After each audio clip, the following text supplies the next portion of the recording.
¿Qué tal? ¿Cómo están? Bienvenidos a este video. Mi nombre es David Asmat y vamos a estudiar en esta oportunidad la lección número 2, titulada Razones para agradecer y orar. Y bueno, como nos orienta nuestra lección de estudio de toda esta semana, vamos a iniciar con una plegaria de oración. Te invito a que puedas inclinar tu cabeza y podamos orar juntos. Querido y amante Señor, te damos gracias infinitas por todos tus cuidados. Dirígenos, por favor, en este momento de reflexión y danos a cada uno sabiduría para entender lo que tú quieres hablar en nuestro corazón. En nombre de Jesús. Amén. Pues bien, la lección de esta semana es una lección muy bonita, muy práctica, eso sí, y yo creo que nos está sirviendo o nos va a seguir, nos ha servido muchísimo a cada uno de nosotros. Así que vamos a iniciar nuestra lección, que obviamente, como mencionamos hace un instante, tiene por título Razones para agradecer y orar. Lección 2 para este sábado 10 de enero del 2026. Bueno, yo quiero iniciar preguntándote, ¿no? Piensa rápido, vamos a ver. Cuando oras, ¿qué haces primero? ¿Qué es lo que haces primero? La lección de esta semana nos llama a esa reflexión. Cuando oras, ¿qué haces primero? A ver, pides. Segundo, agradeces. Tercero, te quejas. Cuarto, guardas silencio. ¿Cuál de estas cosas es lo que comúnmente puedes estar haciendo al momento de orar? Bueno, la lección de esta semana sirve como una guía para poder tener una idea de cómo poder abordar o desarrollar una oración. Si en caso tú, digámoslo de esa forma, no tienes muy claro cómo deberías iniciar tus oraciones o desarrollar tus oraciones. Bueno, la lección, como cada semana, nos da una interesante cantidad de versículos. En este caso tenemos 7 textos en los cuales está basada toda la lección de esta semana. Y bueno, estos versículos están, digamos, tienen puntos de convergencia, al menos 3 puntos. El primero de ellos, que al leerlos, ustedes pueden detenerse un poquito tal vez y leerlos. El corazón humano es insuficiente para guiar la vida. Solo la palabra y la voz de Dios ofrecen dirección segura. Esa es una de las primeras cosas que al momento de leer este texto, estos 7 textos, nosotros podemos destacar, ¿no? Él habla del corazón humano, de la fragilidad de este. Un segundo aspecto en el que coinciden es que el valor de la vida cristiana no está en los dones, logros o circunstancias, sino en un amor que glorifica a Dios. Este es el otro punto importantísimo de la lección, habla mucho acerca del amor. Y tercero, la esperanza eterna en Cristo como que le da sentido, gozo y perseverancia al presente, aún en medio del sufrimiento. Es decir, tener en cierta manera una percepción distinta de lo que nos acontece. Ya vimos esto un poquito en la semana anterior, pero que ahora, al tener nuestros ojos fijos en Cristo, esto como que se hace mucho más fácil, la vida se hace mucho más sencilla, más llevadera y nos permite ser más perseverantes. Pues bien, en esta ocasión hemos organizado la lección en 3 partes. La primera parte habla de la necesidad de una guía que no nace del corazón humano. Es decir, si es verdad, la lección de esta semana trata acerca de la oración, pero la oración viene a actuar como un elemento, a mi parecer, de forma transversal en cada una de estas cosas. Y vamos a ir delineándolo poco a poco. El segundo aspecto aquí es el amor como principio que define la vida cristiana. Y en tercer lugar, la esperanza eterna que orienta al presente. Pues bien, vamos a iniciar. E iniciamos, como siempre, con nuestro texto de memoria. La lección utiliza Filipenses 1:6 para dejarnos un mensaje potente en la mente, muy importante, y yo quiero que tú puedas percibirlo. Imagino que durante estos días lo has estado leyendo el texto y ha estado quedando profundamente en tu mente las lecciones de este texto. Yo he percibido algunas cositas. Por ejemplo, te menciono así brevemente. Estoy seguro, dice el texto, estoy seguro, dice el apóstol, el que empezó en ustedes la buena obra, la irá perfeccionando hasta el día de Jesucristo. Bueno, acá hay por lo menos tres cosas que hay que destacar. El que empezó, el que empezó. Fíjate que todo cambio, de acuerdo a lo que el apóstol Pablo está manifestando, no tiene su origen exclusivamente o únicamente, digámoslo de esta forma, en la voluntad humana. Todo cambio sustantivo, todo cambio importante, todo cambio radical en la vida de todo ser humano que ha conocido al Señor, empezó en Cristo. Y esto es lo que el apóstol trata de destacar en primer lugar. El que empezó. ¿Quién empezó? El que empezó el cambio en nuestra vida es Cristo a través de su misericordia, a través de su gracia sanadora. Pero después dice algo muy interesante. La irá perfeccionando. Y aquí viene un mensaje que yo creo que nos puede servir a todos, porque fíjense que esta noción de irá perfeccionando habla de sostenimiento en el tiempo. Es decir, el Señor no solamente hizo algo por ti cuando tú comenzaste a creer. El Señor ha venido, en la medida en que usted se ha relacionado con el Señor, perfeccionando la vida de usted. ¿Qué quiere decir eso? Que el Señor nos da una importante lección de sostenibilidad a lo largo del tiempo. La perseverancia tiene mucho que ver con este perfeccionamiento que se va a forjar en la vida suya. Y lo último que yo destaco en este texto es hasta el día de Jesucristo. Y el día de Jesucristo puede entenderse también como la expresión el día de Jehová o el día de Jesús o el día en el que el Señor venga. Y este es el día, básicamente está hablando Pablo de la segunda venida de Cristo, cuando Cristo venga y dé justa recompensa, tanto justos como a injustos. Pues bien, este es nuestro versículo de memoria. Yo imagino que usted ha logrado extraer algunas lecciones más y aplaudo eso. Pues bien, nuestro primer aspecto que nosotros hemos considerado al momento de desglosar la lección en tres partes es que la necesidad de una guía que no nace del corazón humano. Y aquí la lección nos da por lo menos o nos permite leer tres textos fundamentales como Jeremías 17:9, Salmos 119, 105 e Isaías 30:21. Y estos tres textos tienen frases, palabras que son bastante contundentes. Por ejemplo, Jeremías 17:9 destaca la expresión engañoso y perverso, hablando del corazón.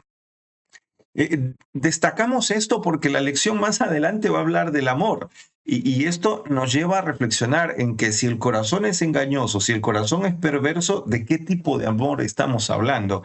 Eso es algo que tiene que estar bien claro en nuestra mente. Luego dice en el Salmo 119, 105 que lámpara es a mis pies tu palabra y lumbrera mi camino. Bueno, el salmista hace una especie de paralelo, lámpara, lumbrera, pies, camino.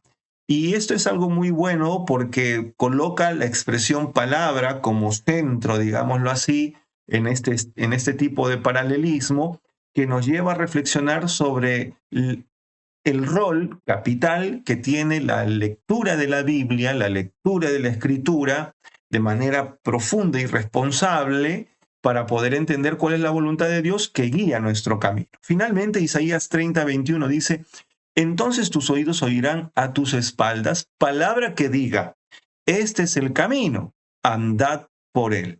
Y esto es una frase muy interesante. Eso quiere decir que el Señor permanentemente está deseoso de guiar nuestro andar, nuestro actuar, en donde nosotros quisiéramos ir, Él también va a ir, pero muchas veces Él va a enderezar nuestros caminos. Por eso es que el texto dice que Él va a estar a nuestras espaldas, Él va a hablar a nuestras espaldas y nos va a decir, mira, ve por acá. Entonces, aquí en estos tres textos destacamos tres ideas fuerzas. Primero, el corazón es engañoso y limitado para discernir el camino correcto. Salmo 119, 105 nos permite disuadir esto o entender esto. Y como segundo aspecto, Dios provee dirección mediante su palabra y su voz constante.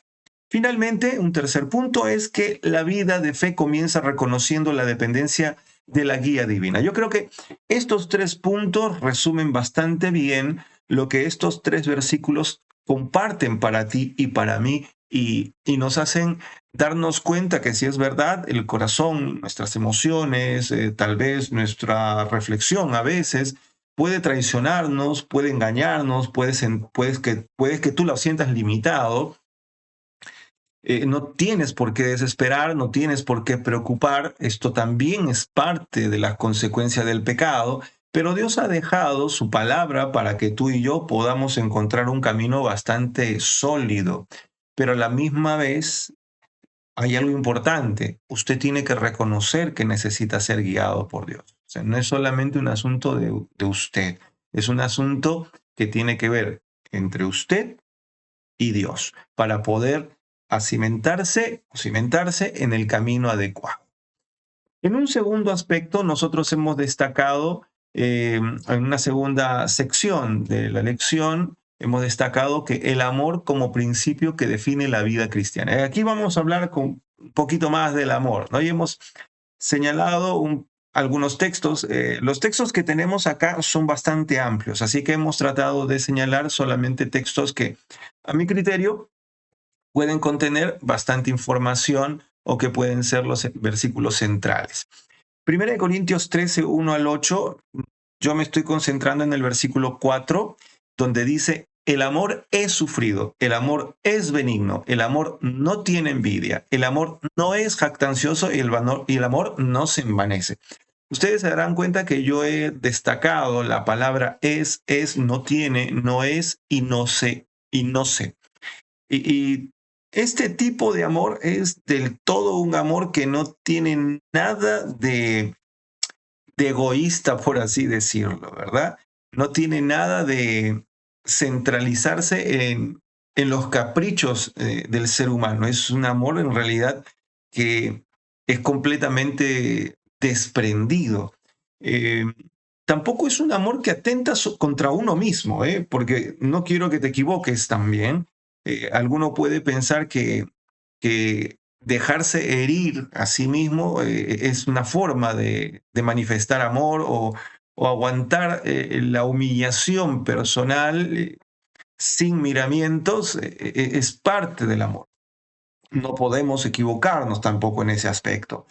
¿Por qué es central para mí este texto? Porque deja de hablar de lo que el amor hace. Es decir, en los versículos iniciales y finales se hace un contraste, ¿no?, con este aspecto de hablar en lenguas, de recibir bienes, de tener alguna cosa, etcétera, etcétera. Pero este versículo empieza a definir qué es el amor en sí, en su esencia.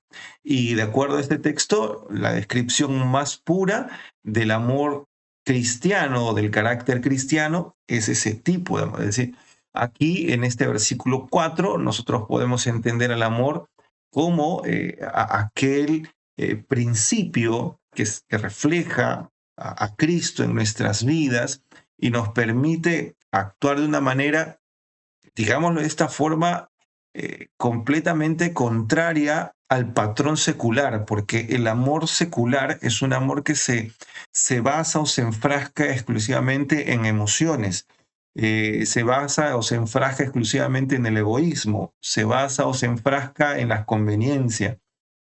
Sin embargo, estamos hablando aquí del amor como un principio de Dios, en este caso, el amor que refleja a Dios, ¿no?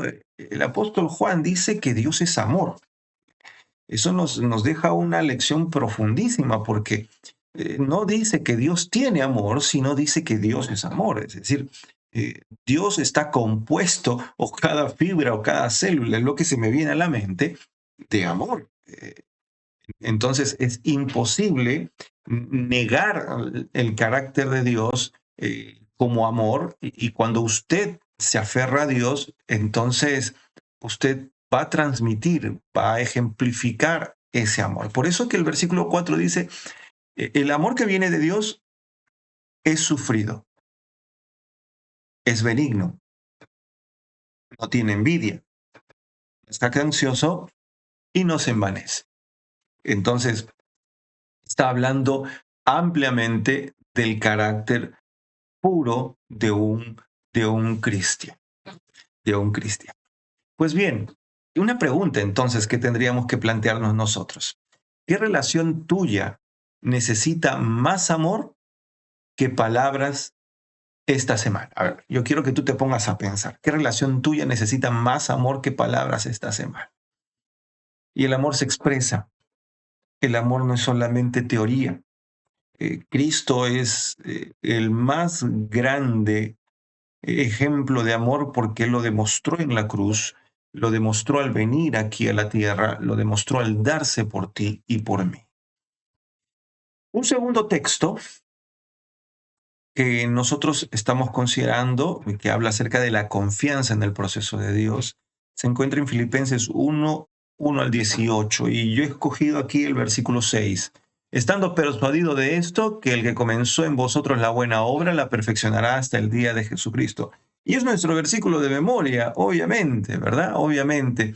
Y yo destaqué al principio algunas cosas que voy a volver a refrendar. Persuadido, convencido, el apóstol Pablo está convencido de que el que es transformador de la vida de uno es el Señor, que Él la inició, que Él la sostendrá en el tiempo, que según nuestra relación que nosotros tengamos con Él, esto nos llevará a un grado de perfección hasta el día de Jesucristo. Eso quiere decir que nosotros jamás, jamás, por favor, jamás, de acuerdo a este texto, dejaremos de depender del amor de Dios y de su Santo Espíritu. Jamás encontraremos o se tendrá que generar una brecha de dependencia donde usted tenga que enfrentar las circunstancias solo. Jamás.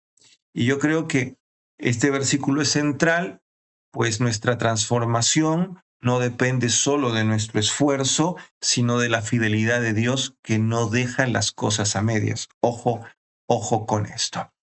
Tengo acá, una vez más, entonces, los versículos 3 al 6 de Filipenses 1, porque aquí yo quiero que usted se detenga un poquito y fíjense cómo es que Pablo ora. Dice, doy gracias. El apóstol Pablo inicia esta parte, el versículo 3, diciendo, doy gracias a Dios o a mi Dios siempre, que me acuerdo de vosotros, siempre en todas mis oraciones, rogando con gozo por todos vosotros, por vuestra comunión en el Evangelio desde el primer día hasta ahora, estando persuadido de esto, que el que comenzó en vosotros la buena obra, la perfeccionará hasta el día de Jesucristo. Ahora, yo quiero preguntarte algo. ¿Cuál es el patrón o los pasos específicos que conforman la estructura de la oración intercesora de Pablo? O sea, en este texto que acabamos de leer, que tú estás mirando en pantalla, ¿cuál es el patrón? Hay un patrón muy interesante. Déjame ayudarte, ¿ok? Déjame ayudarte un poco. Una de las primeras cosas que nosotros podemos notar, yo le he subrayado aquí o le he puesto en color celeste, es doy gracias. Una de las cosas que hace el apóstol Pablo es la gratitud. Luego de eso viene la petición. Si usted se da cuenta, él dice más adelante, rogando con gozo. Eso es parte de la petición. Entonces hay gratitud, hay petición y hay propósito. ¿Por qué propósito? Porque en la parte final del texto número 6, él dice, todo esto lo hago porque quiero verlos. Mi objetivo es encontrarme con ustedes cuando el Señor venga por segunda vez. Te pregunto una vez más, ¿qué revela esto sobre la forma correcta de orar? Y yo te propongo tres cosas, pero ¿cuál de ellas es la correcta? Depende de las circunstancias, es decir, mi manera correcta de orar depende de las circunstancias.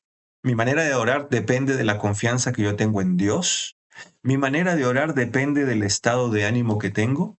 ¿Cuál crees que tú, cuál crees tú que sería lo ideal, lo correcto para marcar? Yo personalmente creo que la forma en cómo el apóstol Pablo está orando y cómo nosotros deberíamos de orar depende mucho de nuestra confianza en Dios. Es decir, yo me voy a expresar de una manera, de esta forma, porque estoy confiando en Dios. Ojo, yo quiero que tú tengas presente algo. ¿Dónde está Pablo cuando escribe esto? Pablo está preso. Pablo posiblemente está con los grilletes. Pablo de repente está en una cárcel muy húmeda. Pablo de pronto está pasando hambre. Pablo no está en las mejores condiciones, pero aún así, mira cómo ora. Él inicia dando gracias y después haciendo pedidos y después mirando el propósito. ¿Recuerdas lo que preguntamos hace un instante o al principio? ¿Qué es lo primero que tú haces cuando oras? Que te puso una pequeña lista ahí de cosas. ¿Qué es lo primero que tú haces cuando oras? Muchos primero iniciamos quejándonos tal vez, o de repente renegando contra Dios. Yo quiero que tú te detengas un poco y te des cuenta de lo que el apóstol Pablo nos dice. Primero tienes que agradecer, luego tienes que pedir. Y luego tienes que pensar por qué pides esas cosas. Pues bien, vamos terminando este bloque, el tercer bloque, con el tercer bloque, el amor como principio que define la vida cristiana. Y aquí nosotros hemos tocado Colosenses 1 del 1 al 12 y hemos seleccionado el versículo 10, 9 y 10. Por lo cual también nosotros desde el día en que lo oímos no cesamos de orar por vosotros y de pedir que seáis llenos de conocimiento de su voluntad en toda sabiduría e inteligencia espiritual, para que andéis como es digno del Señor, agrandándole en todo, llevándole fruto en toda buena obra y creciendo en el conocimiento de Dios. Y aquí yo he señalado varias palabras. No cesamos, pedir, para que andéis agradándole, llevando, creciendo. Pues bien, yo creo que este es un texto central. ¿Por qué? Primero, porque resume el objeto final de la oración del apóstol Pablo. Y el objeto final del apóstol Pablo en sus oraciones es que las personas crezcamos, que todos aquellos que entramos a la iglesia no nos quedemos como pigmeos espirituales o enanos espirituales, sino que podamos desarrollarnos espiritualmente, seamos robustos, fuertes, grandes espiritualmente. Y esto tiene mucho que ver con la manera en cómo nosotros nos relacionamos con Dios. No se trata entonces solo de tener información intelectual sobre Dios. No se trata solamente de que, ojo, no me entienda mal, o sea, no es tan mal que usted lea su Biblia todos los días y profundice, pero acá se está hablando, el apóstol habla de que ese conocimiento debe ser traducido en una forma de vivir y en el futuro andar como resultado tangible que le va a permitir dar un fruto.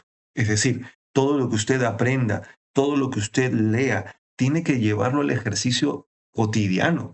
Si usted no lleva el ejercicio al ejercicio cotidiano esto, entonces usted solamente ha venido a ser un teórico toda la vida. Si usted lee, por ejemplo, se me ocurre que usted como cristiano tiene que ser paciente, tiene que ser humilde y va a una escuela sabática y lo primero que hace es no dejar hablar a todos porque cree que usted tiene solamente la razón y nada más que la razón. Entonces hay un problema también allí. A eso se está refiriendo el apóstol Pablo.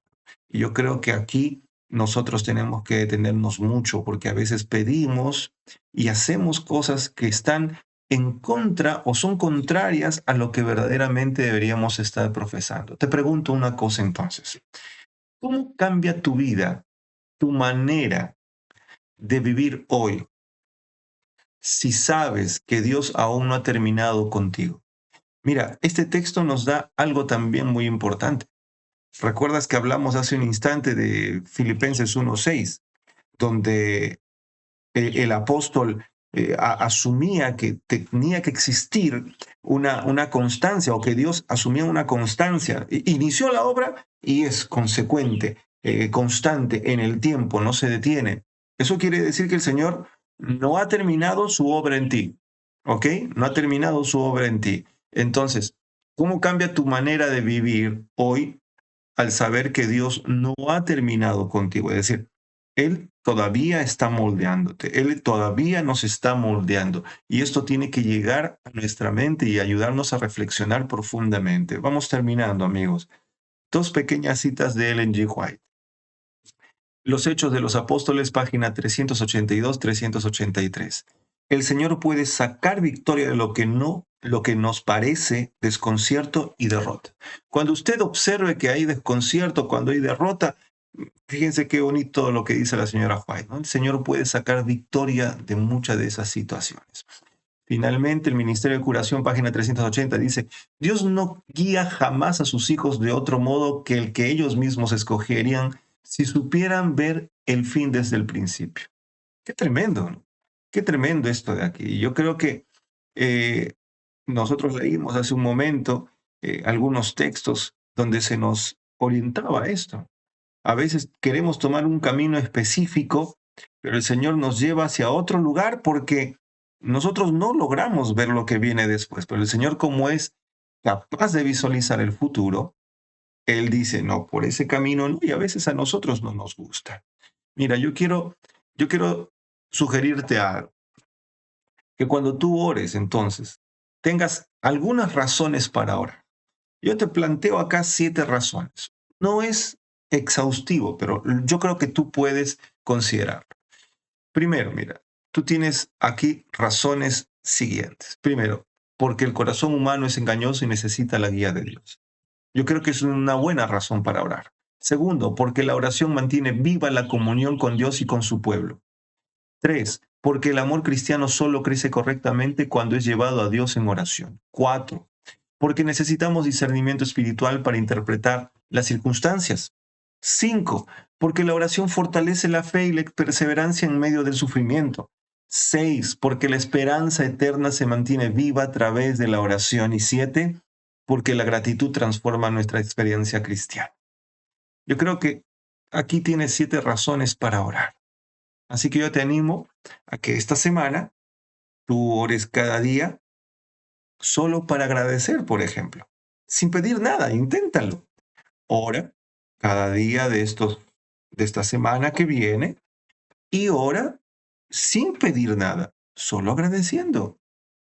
Escribe mentalmente 3 motivos de gratitud, incluso si estás pasando dificultades. Y vas a darte cuenta, hermano y amigo, que eso va a cambiar de manera poderosa tu forma de ver las cosas. ¿Qué decides? ¿Lo vas a intentar esta semana? ¿Qué decides? ¿O necesitas ayuda para esto? Dios te pueda bendecir, Dios te pueda fortalecer y yo quiero que podamos terminar orando, así como hemos iniciado este estudio tan poderoso para cada uno. Vamos ahora. Querido y amante Padre, Señor, queremos agradecerte. Ayúdanos, Señor, y enséñanos a agradecerte antes de poder entender todo lo que tú haces por nosotros. Ayúdanos a confiar antes de ver plenamente lo que viene por delante. Y ayúdanos a amar como tú nos has amado siempre. Gracias por todo, una vez más. Amén. Hermanos y amigos, una alegría estar con ustedes. Dios me los bendiga ricamente y nos estaremos viendo próximamente y bueno, cuídense mucho.